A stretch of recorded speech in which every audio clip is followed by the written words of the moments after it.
ഇന്നലത്തെ മത്സരത്തിൽ ബംഗളൂരുവിന്റെ തട്ടകമായിട്ടുള്ള ശ്രീകണ്ഠീരവേ ചെന്ന് പൊട്ടിയ ശേഷം കേരള ബ്ലാസ്റ്റേഴ്സിന്റെ പരിശീലകനായിട്ടുള്ള മിഖായൽ സ്റ്റെഹ്റ പറഞ്ഞിരിക്കുന്നത് എന്താണെന്ന് വെച്ചാൽ പുള്ളിക്ക് നിരാശയുണ്ട്, ഒപ്പം അഭിമാനമുണ്ടെന്നാണ്. ഇതിനൊക്കെ എന്താണ് നമ്മൾ മറുപടി പറയേണ്ടതെന്ന് ഒന്നും അറിയില്ല, അതുകൊണ്ടൊന്നും പറയുന്നില്ല. പുള്ളിയുടെ എക്സാക്ട് വാക്കുകൾ ഇങ്ങനെയാണ്: I am really disappointed with the defeat. ഈ പരാജയത്തിൽ ഞാൻ വളരെയധികം നിരാശനാണ്. അതിനോടൊപ്പം പറയാണ് I am really proud of how our team is responding.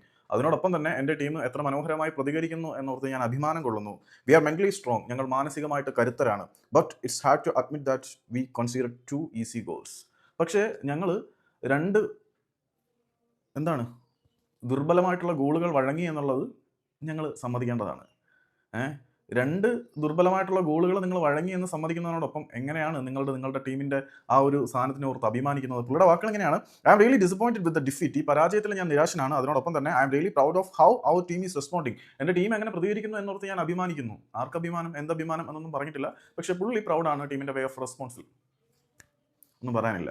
അത് കഴിഞ്ഞിട്ട് വി ആർ മെന്റലി സ്ട്രോങ്. ഞങ്ങൾ മാനസികമായിട്ട് കരുത്തനാണ്. But it's hard to admit that we consider 2 easy goals. പക്ഷേ 2 ഈസി ഗോളുകൾ വഴങ്ങേണ്ടി വന്നുള്ള യാഥാർത്ഥ്യം അംഗീകരിക്കുക എന്നത് ബുദ്ധിമുട്ടുള്ള കാര്യം തന്നെയാണ്. അംഗീകരിക്കാൻ ബുദ്ധിമുട്ടാണ്. ഈ ഒരു പരിശീലകൻ്റെ ക്വാളിറ്റിയെക്കുറിച്ചൊക്കെ നമ്മൾ പറയുന്നത് ശരിയല്ല. പണ്ടേ ഇങ്ങനെ ഒരു സൈക്കോ പോലെയാണ് സംസാരിക്കുന്നതെന്ന് first pre match press conference കഴിഞ്ഞിട്ട് ഞാൻ പറഞ്ഞിട്ടുണ്ടായിരുന്നു. അത് ആർക്കെങ്കിലും ഓർമ്മയുണ്ടോ എന്ന് എനിക്കറിയില്ല. നന്നായി വരും.